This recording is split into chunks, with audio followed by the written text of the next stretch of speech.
In The Best Summer, immersive point-of-view camera footage reveals electric performances, candid interviews, and intimate backstage life with the Beastie Boys, Sonic Youth, Foo Fighters, Pavement, Rancid, Beck, The Amps, and Bikini Kill, an all-access view inside an era-defining moment in music.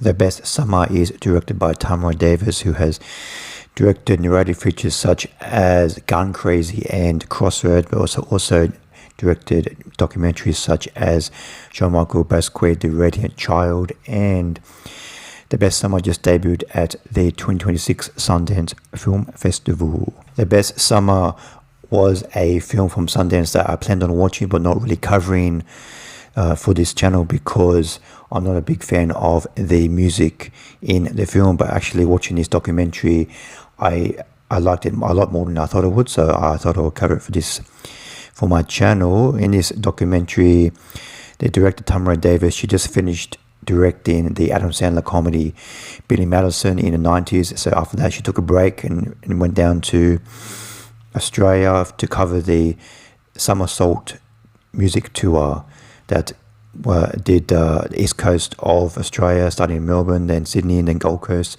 and then went on to Southeast Asia. And in this documentary, she mixes backstage footage or camcorder footage of the behind, like talking to the band, the members of the band, and also she captures the performances of the bands as well. Sometimes she'll show the whole performance, and sometimes she'll just cut it like just a few seconds or just 1 minute. So sometimes you see the whole performance, and sometimes you don't. And the backstage footage is of the band members just like going to their new locations and seeing what they are. And also the director has some questions that she asks people throughout the film.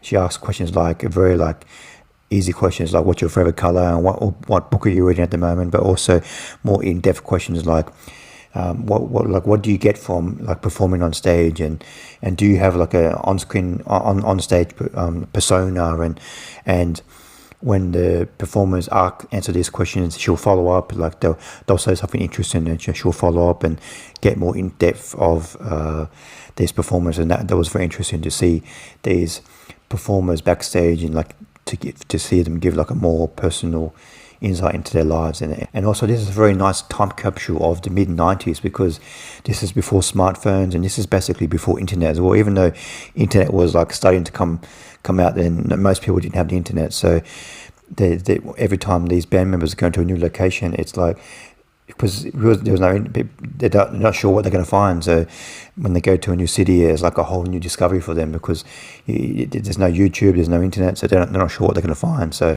it's kind of like a innocence to this time, and the fashion and the way that these people seem like ordinary people at backstage. And it's very interesting. In the final 20 minutes of the film, they finish their tour in Australia and go to Southeast Asia. And when they go to Southeast Asia, they're not really, I assume they've never been there before, so it's a whole different culture, a whole different place, and they're taking like footage from outside the hotel rooms, and it's like so different to what they used to. Like when they're in Australia, they felt like, I guess, a little bit comfortable, because it's not really that much different to the United States. But when they're touring in Southeast Asia, they go in different countries. They're going to like Singapore and Indonesia and Philippines and Thailand, and so different to what they're used to. So that was very interesting to see them out of their element. And I'm not a big fan of the music in this film. So even though I'm not a big fan of the bands in this film, I still found this documentary quite interesting. So I would still definitely recommend this film for definitely if you're a fan of these bands, but also if you're not a fan of the music, you're just interested in like a time capsule of the mid-90s, then I would recommend it on that level. I give The Best Summer 3 stars out of 5.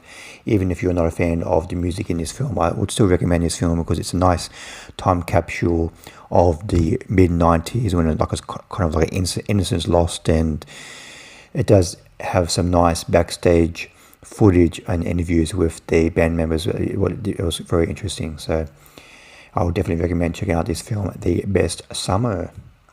Thanks for watching. What did you think of The Best Summer? Please comment below what you thought of the film. See you next time. Bye.